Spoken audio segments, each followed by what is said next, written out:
All right, let's dive in. Today, we're cracking open Lyle Lowndes' fantastic book, How to Talk to Anyone. Now, this isn't just about finding the right words to say.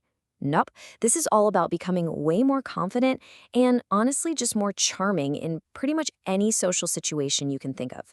So, let's get right to it.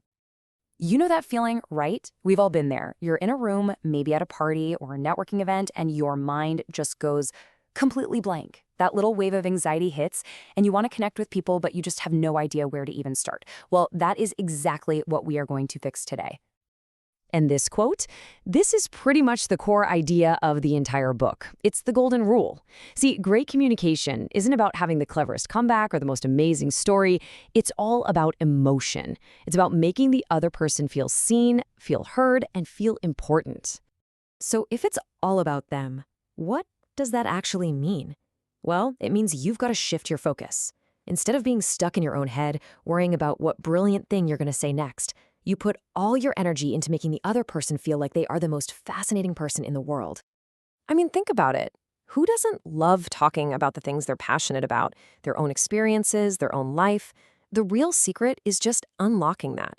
When someone feels that you're genuinely curious about them, they can't help but open up. The best talkers are almost always the best listeners. Okay, this is where it gets really interesting, because a huge piece of this puzzle happens before you even open your mouth.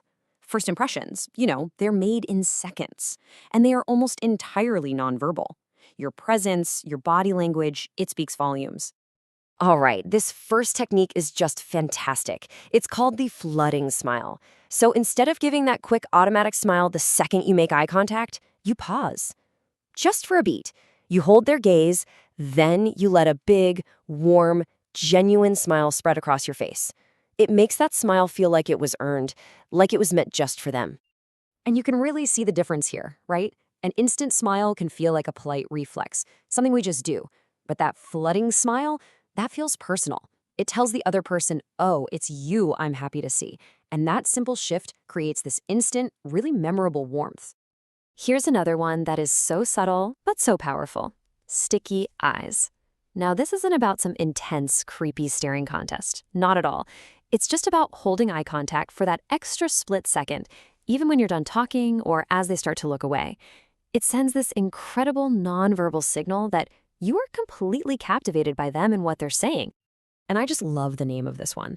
When someone starts talking to you, don't just turn your head. No, you turn your entire body to face them. Just like a little baby who's completely mesmerized by something new. This full body pivot basically screams, for this moment, you are the most important thing in my universe. All right, so your nonverbals are on point. You're projecting all this warmth and confidence. Now what? Let's get into the nitty-gritty of actually kicking off a conversation and building that immediate sense of rapport. We all know compliments are good, but specific compliments, they're on a whole other level. You look nice is fine, but it's kind of forgettable. But saying something like, you have such a great sense of humor, that's about a personal trait. It proves you've actually been paying attention, and it lands with so much more impact. This one is such a clever little psychological hack. By using the word we, you immediately create this little bubble of a shared experience. So instead of saying, people who love coffee know, try saying, well, we coffee lovers know. See the difference? It just subtly shifts the whole dynamic from two strangers into a tiny team. So starting the conversation is one thing, but keeping it going, keeping it from hitting that awkward silence, that is the real art form. And the key isn't about being a brilliant talker. It's about being a deeply engaged listener. And this is just so crucial. Listening is not a passive sport. You're not just waiting for your turn to talk. You're an active participant.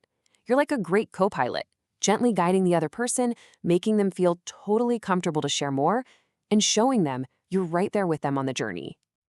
And here are some super simple tools you can put in your pocket right now. These little prompts are like conversational magic. They aren't complicated questions, they're just simple invitations for the other person to keep going. They do all the talking, and you get to learn something new. It's a win-win. Honestly, this technique might be the simplest and most effective trick in the whole book. Seriously, if someone says, I just got back from an amazing trip to Peru, instead of panicking trying to think of a smart question, you just repeat the keyword with a questioning tone. Peru?